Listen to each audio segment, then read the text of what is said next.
한 해가 시작됐습니다. 올해가 무슨 해라 그러죠? 올해가 무슨 해죠? 을사년이라 그래요. 을사년, 푸른 뱀의 해다, 그런 뜻을 가지고 있다고 그럽니다. 뭐 뱀의 해 이렇게 이야기하니까 뭐 별로 이렇게 기분이 썩 좋지는 않은 것 같아요, 그죠? 아마도 아담과 하와가 뱀의 유혹에 빠져서 우리가 죄인이 됐기 때문에 그리스도인들은 뱀 이야기하면 사실 별로 기분이 좋지 않은 것 같습니다. 뭐 그렇다고 해도 우리가 뭐 그런 것에 좌우될 것이 아니라 이거 신앙적으로 우리가 어떻게 해석하고 이겨낼 것인가, 이게 참 중요하다는 생각이 들어요. 예수님께서 무슨 말씀하셨냐 하면 너희는 뱀같이 지혜롭고 비둘기같이 순결하라. 예수님이 그렇게 말씀하지 않으셨어요? 저는 예수님이 제일 싫어하는 동물이 뱀이라고 생각합니다. 그럼에도 불구하고 예수님께서 뱀처럼 지혜로우라 이렇게 이야기를 했어요. 그러니까 인간을 유혹한 그 뱀의 지혜처럼 우리가 그런 지혜를 가지고 살아가는 게 참 중요하다라고 하는 거죠. 근데 여러분, 우리가 이 뱀의 지혜만 가지고 있으면 어떻게 돼요? 그 똑똑한 악마가 된다는 거예요. 그래서 예수님께서 무슨 말씀하셨어요? 뱀의 지혜와 함께 뭐를 갖고 있어야 된다고요? 비둘기 같은 순결함이 있어야 된다고요.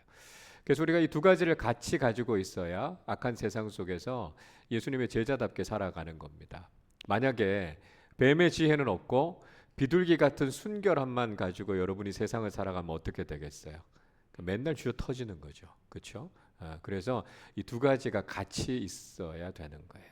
그래서 올해가 이왕 뱀의 해니까 기분 나쁘다 이렇게 생각하지 말고, 우리가 그리스도인다운 순결함, 믿음은 지키면서도 우리가 특별한 하늘의 지혜를 가지고 올 한 해를 살아가는 동안 믿음으로 승리해야 되겠다. 여러분에게 그런 다짐이 있었으면 좋겠습니다.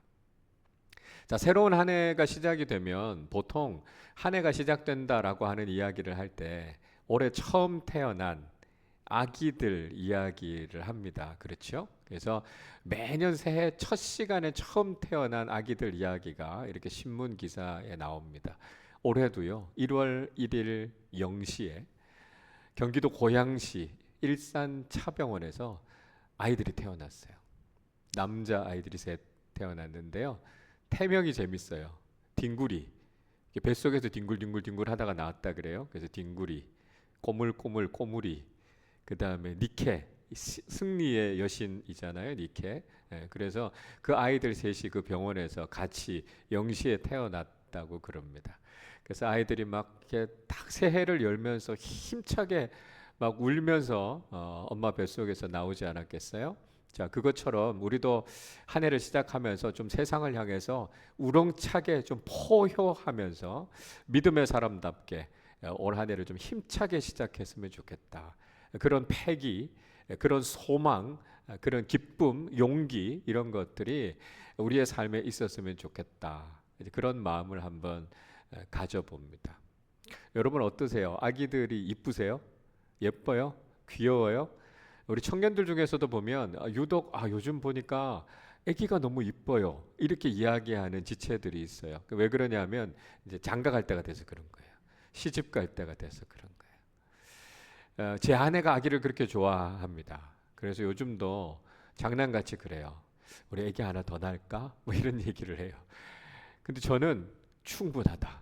제가 직접 아이를 키워주지도 않았지만 저는 뭐 3명만 해도 충분하다 이렇게 생각하거든요. 근데 제 아내는 그렇게 아기가 이쁘대요. 그러니까 아이들을 키우면서 막 그렇게 온 에너지를 다 쏟아가면서 그렇게 키우는 모습을 제가 봤기 때문에 야, 그래도 아기가 이쁘다 이렇게 이야기하는 얘기를 들으면 참 대단하다 이런 생각이 듭니다. 여러분, 아기들의 특징이 뭐죠? 뭐 쉬운 얘기예요. 어리잖아요. 그죠? 어리니까 아기잖아요. 당연한 이야기인데요. 어리다라고 하는 것의 특징이 뭘까? 이렇게 생각해 보면 그러니까 어리다는 건요. 자기만 안다는 거예요. 그러니까 어린아이들은 주변을 돌아볼 수 있을 만큼의 여유가 없는 거예요. 내가 제일 중요하죠. 내가 중심이에요. 내가 사랑받아야 되고 내가 모든 관심을 다 받아야 됩니다. 그리고 내 기분이 중요하고 내 상태가 제일 중요한 거예요. 아기들이 배부르고 몸이 편하면 막 세상 좋은 얼굴을 하면서 바짝 웃습니다. 근데 내가 좀 불편하면 어떻게 됩니까? 내가 배가 고파요? 내가 컨디션이 안 좋고 몸이 아파요? 기저귀에 응가를 하거나 쉬를 해서 젖었어요? 그러면 울죠. 그러니까 아기들은 항상 자기 자신에게만 관심이 있는 거예요. 내가 이렇게 울면 옆에 있는 분이 얼마나 힘들까? 이런 거 아기들은 생각하지 않습니다. 내가 이렇게 하면 저 사람에게 얼마나 피해가 될까? 이런 거 생각하지 않아요. 자, 이게 아기들의 특징이기도 하고요. 이게 아기들의 한계이기도 합니다. 자, 그럼 이걸 우리 영적인 삶에 한번 적용을 해보죠. 여러분은 어떠세요? 여러분은 영적으로 혹시 아직도 어린 아기들은 아니십니까? 우리가 이제 신앙생활을 하면서 꽤 성장해 왔어요. 이제 우리가 청년기를 지나고 있고 그 이상의 시기를 지나고 있는데 여전히 신앙생활 하는 데 있어서 관심은 나 자신 아닙니까? 내가 중심이 돼야 되고 내가 관심을 받아야 되고 내 중심으로 내 위주로 모든 것이 다 돌아가야 된다. 이렇게 생각하지 않습니까? 내가 이렇게 행동하면 내가 이렇게 살아가면 그것이 다른 사람들에게 어떤 영향을 줄까? 어떤 피해를 줄까? 다른 사람들을 배려하는 그런 모습으로 우리가 신앙생활을 하고 있습니까? 아니면 여전히 내가 신앙생활을 하면서도 공동체 안에서 모든 삶 속에서 다 내가 중심이 되고 내 문제에만 매몰되어서 우리는 혹시 그렇게 살아가고 있는 것은 아닙니까? 고린도 교회가 그런 모습이었다는 거예요. 고린도전서 3장 1절 2절에서 이렇게 이야기합니다. 형제들아 내가 신령한 자들을 대함 같이 너희에게 말할 수 없어서 육신에 속한 자 곧 그리스도 안에서 어린아이를 대함과 같이 하노라. 내가 너희를 젖으로 먹이고 밥으로 아니하였노니 이는 너희가 감당하지 못하였음이거니와 지금도 못하리라. 그렇게 이야기합니다. 그러니까 바울이 뭘 안타까워했냐 하면 고린도 교회의 교인들을 보니까요. 여전히 신앙이 너무 어리더라는 거예요. 그러니까 이제는 뭔가 영적인 대화들이 나누어져야 되고요. 영적으로 뭔가 성숙한 모습들이 나타나야 되는데 여전히 신앙의 초보들하는 거예요. 여전히 문제투성이에 빠져 있고 자기 문제에서 벗어나지 못하고 있는 그런 고린도 교회의 모습을 보고 있다는 거예요. 이제 장성해서 밥도 먹고 고기도 먹고 소화를 잘 시키고 그 힘을 가지고 뭔가 바람직한 일을 할 수 있는 그런 성숙함이 있어야 될 텐데요. 아직도 그냥 내 입맛에 맞는 젖을 먹으면서 그냥 내 입에 단 것만 먹고 있는 그런 수준에 머물러 있는 고린도 교회를 향해서 지금 안타까워하고 있는 거예요. 여러분, 우리의 신앙은 어떻습니까? 우리의 공동체가 가지고 있는 영적인 수준은 어떻습니까? 올해 우리 교회가 이제 35주년 맞이하게 되는데요. 청장년으로서 그에 걸맞는 성숙한 신앙을 가지고 있는가 우리는 한번 잘 생각해 봐야 되겠습니다. 올해 우리는 야고보서 말씀을 가지고 한 해를 좀 시작해 가려고 합니다. 야고보 사도는요. 성숙한 신앙이 무엇인가 그걸 우리에게 이야기해 주고 있어요. 특별히 앞으로도 우리가 이야기를 좀 나누겠지만 이 믿음과 삶이 일치하는 신앙, 통합적이고 성숙한 신앙이 어떤 것인가 하는 것을 이 야고보 사도가 이야기하고 있습니다. 오늘은 특별히 이 경건이라고 하는 문제에 대해서 이야기하고 있어요. 무엇이 경건인가라고 하는 것이죠. 자, 26절을 보십시오. 누구든지 스스로 경건하다 생각하며 자기 혀를 제갈 물리지 아니하고 자기 마음을 속이면 이 사람의 경건은 헛것이라. 그렇게 이야기합니다. 자, 경건이라고 하는 단어를 사용하고 있어요. 경건이라고 하는 헬라어 단어 드레스코스라고 하는 단어는 떠는, 경외하는, 종교적인 그런 뜻을 가지고 있는 단어가 이 경건이라고 하는 단어입니다. 그러니까 우리 그리스도인들을 이야기하는 거예요. 예수를 믿고 살아가는 우리가 예배를 드리잖아요. 교회를 나오잖아요. 봉사하고 사역을 하잖아요. 여러 가지 신앙적인 행위들을 하잖아요. 그렇게 하는 것들에서 드러나고 있는 모습을 가리켜서 경건이다. 그렇게 이야기를 한다는 거예요. 자, 그런데 많은 신앙인들 가운데 이 경건에 대해서 오해를 하는 사람들이 있더라는 겁니다. 그러니까 무슨 오해냐 하면 나 이 정도면 경건한 사람이야. 그렇게 자신하면서 사는 사람들이 있더라는 거예요. 그러니까 이 정도로 내가 교회를 다니고 이 정도로 내가 신앙생활을 했고 이 정도로 내가 교회에서 봉사하는 삶을 살면 나 정도면 경건한 사람이겠지. 이렇게 자부하는 사람들이 있더라는 거예요. 그러니까 스스로가 경건하다고 착각하면서 자기 스스로를 절제하지 않고요. 자기를 삼가지 않는 그런 모습들이 나타나더라라고 하는 것입니다. 여러분, 우리는 충분히 경건한 사람들이 되지 못한다는 거예요. 왜냐하면 우리 안에는 죄악된 본성이라는 게 있거든요. 그러니까 그걸 절제하지 않으면 우리는 경건한 삶을 살아가지 못해요. 성숙한 삶을 살아가지 못하는 경우들이 많다는 겁니다. 오늘 사도 야고보가 아주 특징적으로 한 가지를 이야기해요. 혀의 재갈을 물리지 않는다고요. 말을 절제하지 않는다고요. 그리스도인으로 살아가면서 절제하지 않고 스스로 경건하다고는 생각하지만 사실은 경건한 삶을 살지 못하는 사람들의 여러 가지 모습들 중에 대표적인 게 뭐냐 하면 말을 절제하지 않더라는 거예요. 함부로 말하는 사람들이 있더라. 이렇게 이야기하고 있습니다. 그래서 다른 사람들을 향해서요, 너무 쉽게 함부로 말을 막 내뱉는 사람들이 있다는 거예요. 어떤 경우는 다른 사람들을 존중하지 않고 막 반말을 찍찍하기도 하고요. 그리스도인이라고 하면서도 세상의 거친 말들, 욕설들 이런 것들을 그냥 거침없이 이야기하는 경우들이 있습니다. 너무 비판적이고 부정적인 말들을 일삼는 사람들이 있어요. 없는 이야기들을 만들어내서 다른 사람들을 공격하는 사람들이 있어요. 그래서 말에 있어서 절제하지 않고 삼가지 않는 아주 단적으로 한 가지를 이야기하면서 이런 사람 경건한 사람이 아니다. 그렇게 이야기하고 있는 거예요. 자, 여러분, 우리가 경건하다고 자신하고 있을 것이 아니라 우리 자신이 정말 절제하고 있는지, 우리 자신이 정말 그리스도인으로서 삼가는 삶을 살고 있는지 우리 자신을 돌아봐야 된다라고 하는 거예요. 신앙인다운 말의 품격이 있어야 돼요.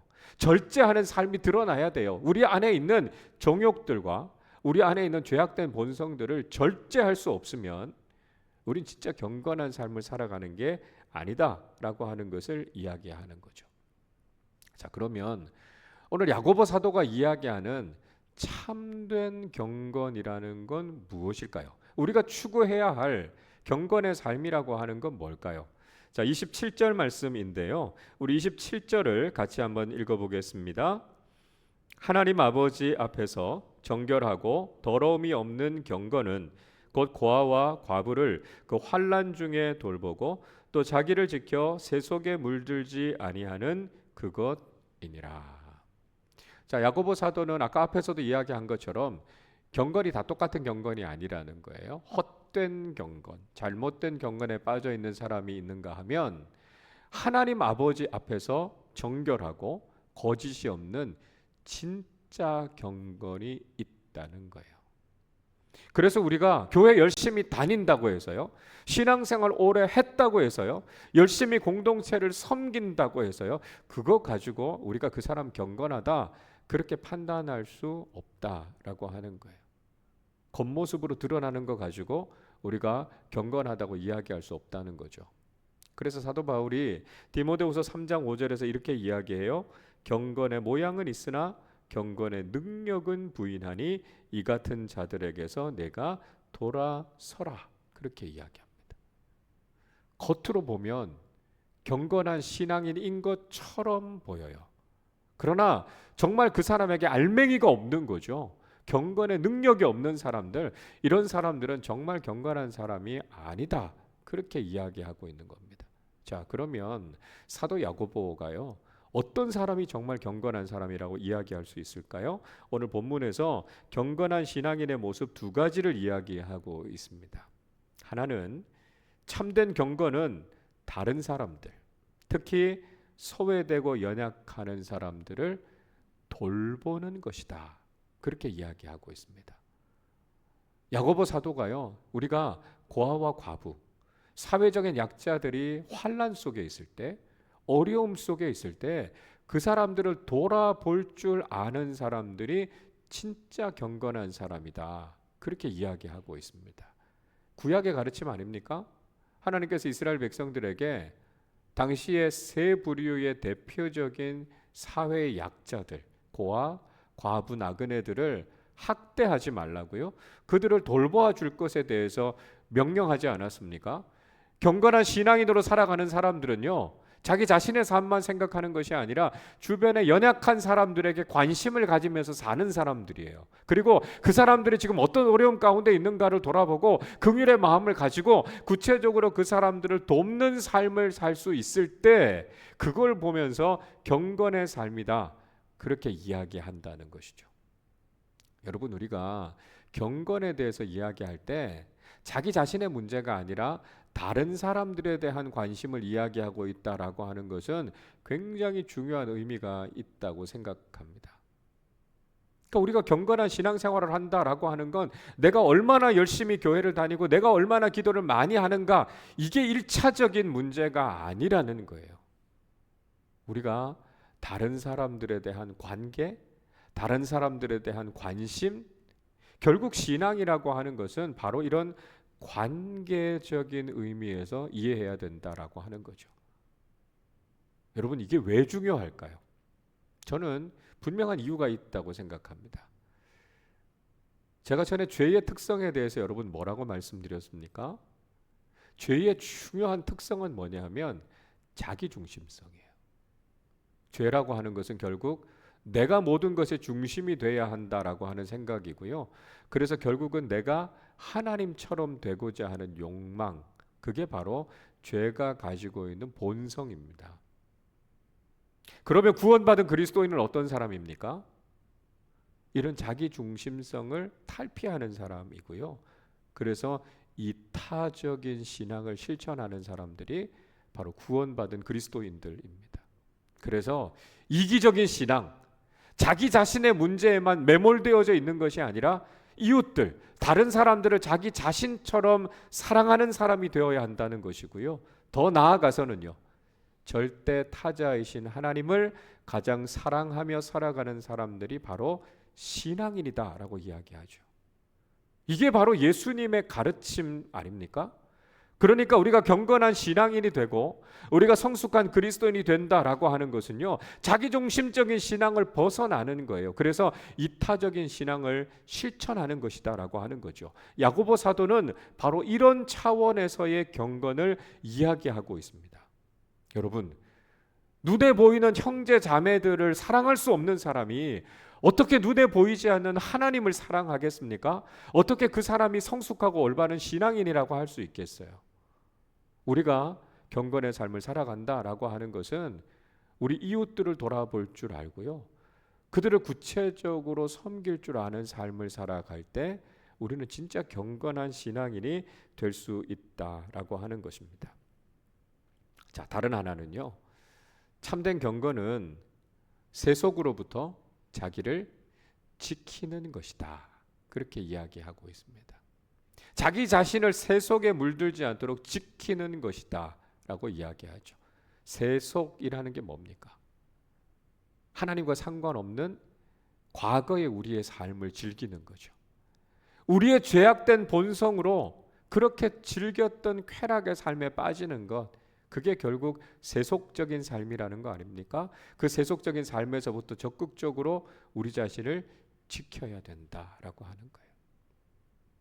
세상은요, 유행이라는 이름으로, 적응이라고 하는 이름으로 계속해서 우리에게 세상을 뒤따라오게 만들려고 합니다. 만약에 세상을 뒤따라가지 않으면요, 뒤처져 버린다는 거예요. 도태돼 버리고 실패자가 돼 버릴 것이다. 이렇게 우리를 자꾸만 위협하는 거예요. 어느새 교회도 이런 유혹에 빠져서 세속주의의 길로 접어든 교회들이 많이 있습니다. 여러분, 우린 세상을 너무 따라가려고 하면 안 돼요. 우리는 세상의 유행을 뒤쫓으면서 세상을 닮아가려고 하면 안 됩니다. 우리는 세상과 구별되어져야 된다는 거예요. 여러분, 세상과 너무 친하게 지내려고 하지 마세요. 그리스도인은 세상과 가까이 가는 게 아니고요, 우리는 오히려 말씀을 가까이 하고 하나님을 가까이 해야 합니다. 그래서 세상과는 구별된 삶을 살아야죠. 물론 우리가 복음을 전하기 위해서 세상을 알아야 합니다. 그러나 우리가 세상에 동화되는 건 안 된다는 거예요. 그래서 세상과 버타면서 살아가는 것은 하나님과 멀어지는 길이다라고 하는 걸 알아야 된다는 것이죠. 그래서 야고보서 4장 4절이 이렇게 말씀합니다. 가늠한 여인들아, 세상과 벗된 것이 하나님과 원수됨을 알지 못하느냐? 그런즉 누구든지 세상과 벗이 되고자 하는 자는 스스로 하나님과 원수되는 것이니라 말씀합니다. 세상을 따라가고 세상과 친하게 지내려고 하다 보면 우리는 하나님의 길에서 멀어질 수 있다는 거예요. 그래서 우리는 하나님을 따라가고 하나님을 닮아가는 삶을 살아야 되고 세속으로부터 우리를 지켜야 된다는 것입니다. 세상과 구별되는 삶을 살라는 것이죠. 은둔하라는 게 아니라요, 우리가 세상으로부터 구별된 그리스도인들로 살아가라라고 하는 것입니다. 우리가 세상 속에서 살아가지만 세상에 동화되지 않는 능력, 그게 바로 경건의 능력이라는 거예요. 그 경건의 능력을 가지고 있으면 우리가 세속에 물들어가는 것이 아니고요, 오히려 세속을 거룩으로 변화시키는 능력을 갖게 된다는 거예요. 그게 바로 경건한 그리스도인의 삶이라는 거예요. 여러분, 2025년 올 한 해를 살아가는 동안 우리는 경건을 추구하는 그리스도인들이 되시기를 바랍니다. 우리 공동체가요, 경건을 추구하는 공동체가 될 수 있기를 바랍니다.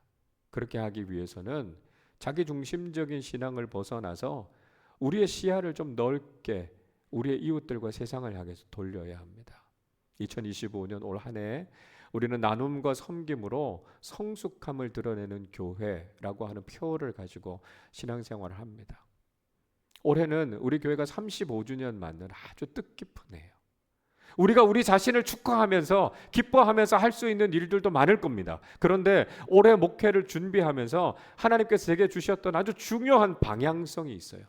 그게 뭐냐 하면 우리 자신에게 매몰되지 말고 교회의 울타리를 넘어서 우리 이웃들과 세상을 돌보는 교회가 되라는 것입니다. 우리의 삶도 어렵죠. 그러나 우리보다 훨씬 어려운 이웃들이 있습니다. 위기 가운데 처해 있는 세상이 있어요. 우리가 주님의 눈을 가지고 우리의 이웃들과 세상을 바라보면서 주고 나누고 섬기는 삶을 실천하는 것, 이게 바로 경건한 삶이고요, 이게 바로 성숙함을 드러내는 삶이다라고 하는 것이죠. 올해 우리가 할 수만 있으면 우리가 가지고 있는 것들을 많이 나누고 베풀고 섬기는 삶을 통해서 정말 그리스도인의 공동체가 성숙하구나라고 하는 것을 세상에 증명하면서 살아가실 수 있기를 바랍니다. 동시에 우리 자신을 잘 지켜야 돼요. 우리가 세상을 바라보면서 중심을 잃어버리면 세상에 물들어가게 됩니다. 그래서 우리 자신을 잘 지키는 게 중요해요. 복음의 중심을 잘 지키고요, 성령 충만함을 통해서 우리의 중심은 흔들림이 없이 세상 속으로 나아가서 오히려 세상을 거룩하게 변화시키는 성숙한 믿음의 사람들이 되실 수 있기를 바랍니다. 2025년 한 해 나눔과 섬김을 통해서 우리가 참된 경건을 추구하고 성숙한 믿음의 사람들, 믿음의 공동체가 돼서 하나님께서 기뻐하시는 귀한 믿음의 삶 살아가시기를 주님의 이름으로 축원합니다. 기도하겠습니다. 하나님 아버지, 감사합니다. 2025년 새로운 한 해를 저희에게 허락해 주시고 올 한 해 우리가 어떤 방향으로 신앙생활을 해 가야 할 것인지를 깨닫게 해 주셔서 감사합니다. 하나님, 자기중심적인 신앙을 벗어나게 하여 주셔서 이타적인 신앙을 실천하게 하시고 나눔과 섬김으로 성숙함을 드러내는 믿음의 사람들, 믿음의 공동체가 되게 하여 주시옵소서. 겉모습뿐인 헛된 경건에 빠져 있지 않게 하여 주시고 우리의 삶의 중심을 잘 지키고 우리의 시선을 들어서 우리의 이웃과 세상을 돌볼 줄 아는 성숙함을 가진 교회가 되게 하여 주셔서 올 한 해 주님께서 칭찬하시는 성숙한 믿음의 공동체로 살아가게 하여 주옵소서. 지금 이 시간 주님의 성찬에 함께 참여합니다. 2025년 올 한 해도 하나님의 은혜 아니고는 살아갈 수 없음을 믿음으로 고백하게 하여 주시고, 우리를 구원하시기 위해서 몸과 피를 다 내어주신 주님의 그 희생적인 사랑에 감사하면서 우리도 그 사랑과 그 복음을 실천하며 살아가는 믿음의 사람들 되게 하여 주옵소서. 감사드리며 우리 주님 예수 그리스도의 이름으로 기도하옵나이다. 아멘.